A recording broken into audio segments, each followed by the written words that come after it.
being part of the squad, and I think instantly people would react and say, well, he's so young and kind of the pressures of that and being around the squad. But you look at football now and you see the likes of Ethan and Miles breaking through, and you see Lamine Yamal kind of breaking records. And is it just football's changed now? Young players can come in and they're so well developed that they can come in and make a difference, even if they are back young. I think to give a generic answer is very difficult. I think there are cases, there are not that many. You mentioned 3 in Europe, we have 2. So it's very, very rare. But when I'm talking about Max as well, is now he's involved in the squad. He trains with us a lot. That doesn't mean that he's going to play in the Premier League many games. I don't know, depending how good he is, how impressive he is, how much he offers the team, like Ethan, like Miles, like any other player in the squad.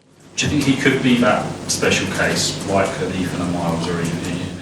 I think he's in the right pathway, and I think everybody at the academy is on an incredible job to constantly, protect him, inspire him, challenge him, keep him always up and at the levels that he could produce, and he's doing really well. I think he's doing the right steps, and take it slowly. I think he will dictate how fast we go.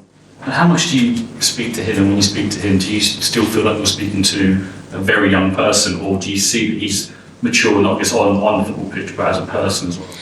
Well, you need to understand his age and the way you talk and communicate with him, but if you're looking from far and you don't know that he's 15 and you see certain things that he does, just you have to judge him on that. You wouldn't treat him any different to any other player. Yeah. I was just going to ask him about Thomas Partey.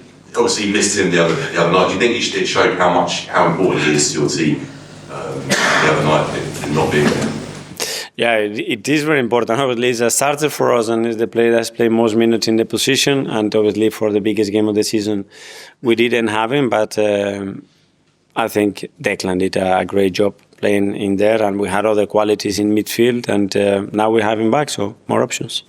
And are you thinking of rotating quite a bit, or do you think it's going to be more important for players to have that consistency of playing games to build up? Let's see how everybody's tomorrow, because today as well we still had some niggles and issues with a few players, so assess the squad well and we'll decide tomorrow. Isan? I'm Mikel. With Max there, you obviously spoke about his potential. You said it a few times this season. Could he be in contention to make the pre-season squad at all this season? Who's that, Max? Yeah, we'll discuss at the end of the season and talk to Per, the academy coaches as well, and him and his environment about how we're going to now create a development plan from next season, like we do with any other player at the club, and take the right steps, hopefully. In the Champions League, you've been very much big on the atmosphere and pumping up, especially at the Emirates at home, to get the fans behind your players. Obviously, after the PSG game, a few rival fans were making a bit of mockery about tifos ahead of the game. What did you make of all that? Did you have any influence on the designs of tifos used? No, I just tried to focus on and do everything that I can from my side, whether it is with the club or myself, to try to promote the best possible behaviors, atmosphere, energy, to give the best support to the players, because that would mean the best chance to win the game and perform. Apart from that, there's nothing to do with me. What did you make of the atmosphere for the last game against PSG? What were your expectations? It was, you can never try to replicate how it was against Madrid, because it was like this, especially because the scoreline, the context, and the manner that it happened. It was different. After 3.5 minutes, 4 minutes, you concede a goal, and it is different. But I think it's an own analysis. I prefer to leave it at that. Okay, last couple in. Gareth? Actually, Mikel, you said it a couple of times this season about with Miles and Ethan coming through, it sort of maybe shaped what you do in the transfer window, you're thinking generally, and now you've got Max coming into that equation. What's the balance of that between bringing them through and then winning trophies? Because you obviously here at a time when Arsenal bring kids through, and the criticism was the kids couldn't deliver the trophies, but experienced players were. So what's your balance in that as a manager to kind of get that? That you're never going to get it right unless you bring academy players and win trophies. If you don't do those two things at the same time, you're never going to win. If you win something, but you don't have academy players, you spend a lot of money. If you are academy players and you don't win, you have to spend the money because academy players are not good enough. So both things together, we are in business. Easy. Which is your? What do you feel a bit more? What do you feel more responsible for you personally? Do you think you need those trophies, or do you ever ask and have that view of that wanting?